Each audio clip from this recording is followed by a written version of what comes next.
Come in, Liz. Good to see you. Good morning, Milton. Sit yourself down. You fancy a cup of coffee?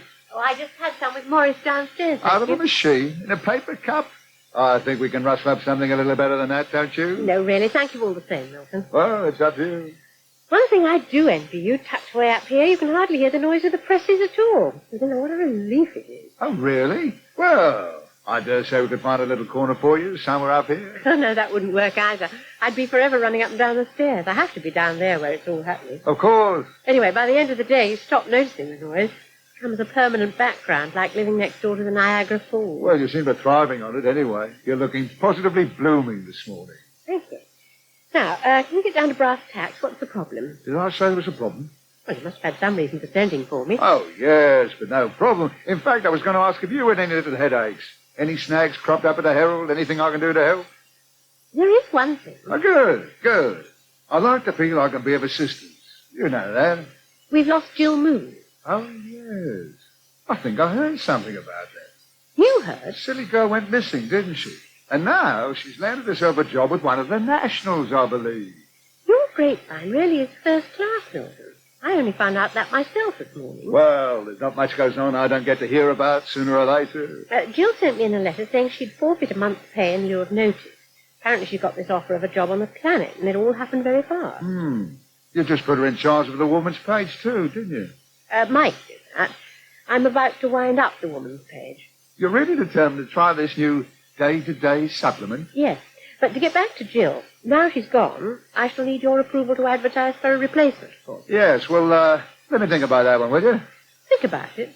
But what is there to think about? Well, I didn't call you up here to talk shop, Liz, not this time. I really wanted to pass on an invitation, purely social. Invitation? For the weekend. Sally was saying last night, my wife, you've never met Sally, have you? No, I haven't. Oh, she doesn't get up to town all that often. She prefers the country.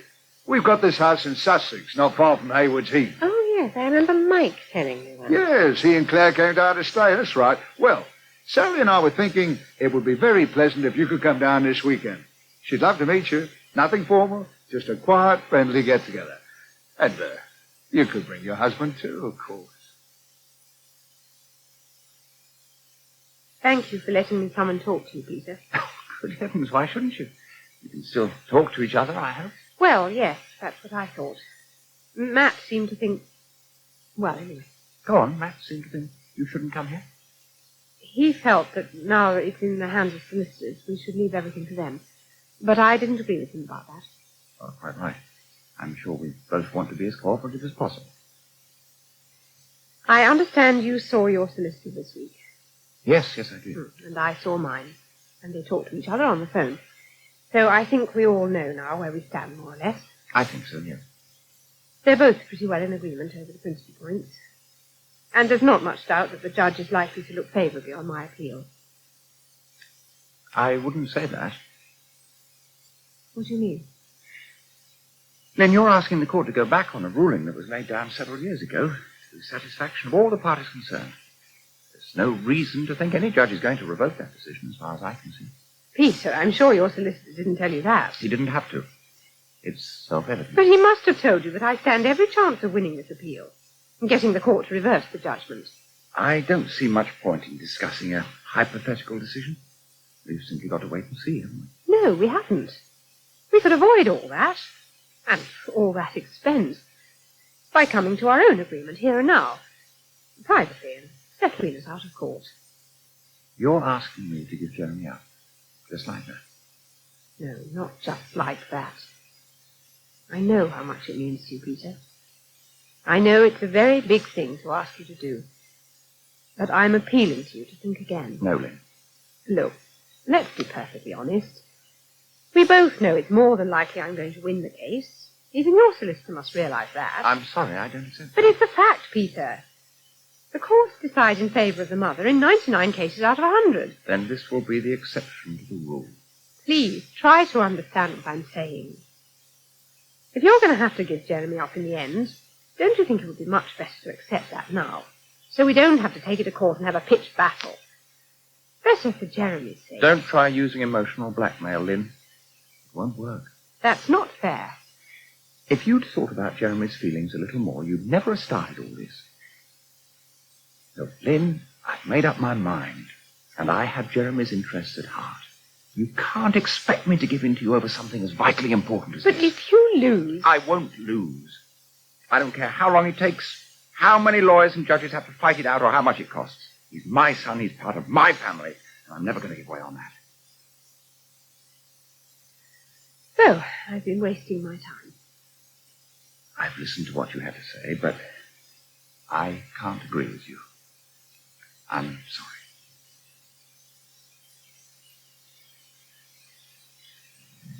Oh, it's good of you to give me a lift back to town, Milton. Think nothing of it, Maurice. Always glad to be of assistance. I mean, what's the use of having a Rolls if you don't share it with your friends now and again? Aye. Any time you need transport, just say the word.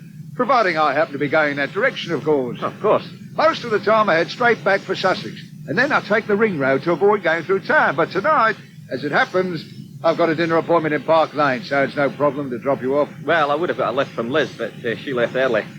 Got to get back to the family, I suppose. All the kiddies waiting at home for her. You're old-fashioned, Maurice. You don't approve of working mothers. I didn't say that. Well, let's say you don't make much attempt to hide your feelings. But by and large, you get on pretty well with Liz, don't you? We understand one another, I'd say. Mutual respect, is that it? She's no fool, Maurice. Don't underestimate her. No, I'd never do that. Not now. Patience, my dear chap. Your turn will come. Aye. Well, we'll see. After all, who'd have thought the Jill Moon would suddenly be elevated to the lofty heights of the planet? Yes, that was quite a surprise. Mind you, it's not as good a job as she would like to make ours.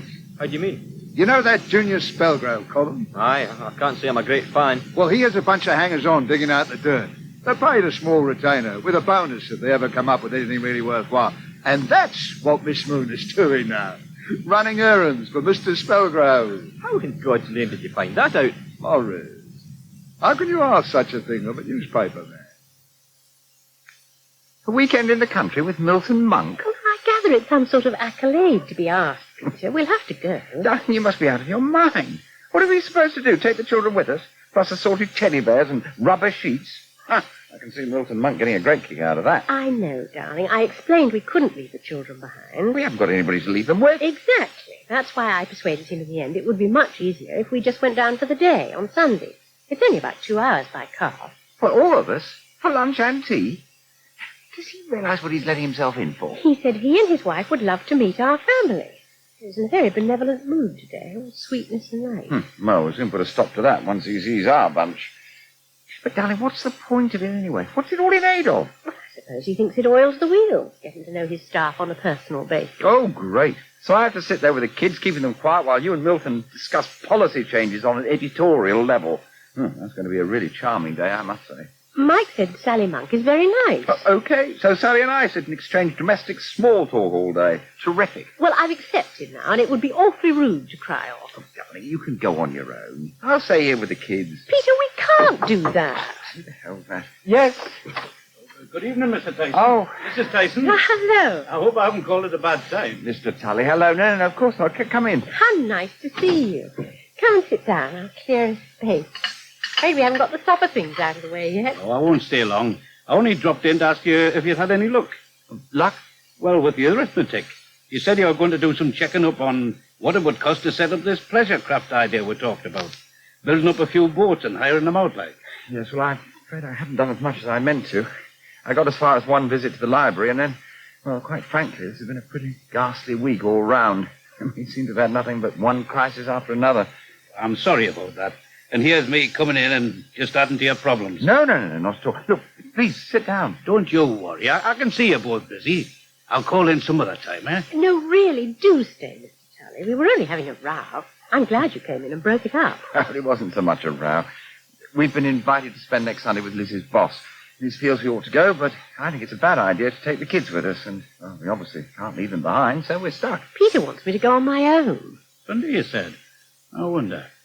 I don't know how you'd feel about this, but, well, you've always been very good helping me out with the paperwork, Mr. Tyson.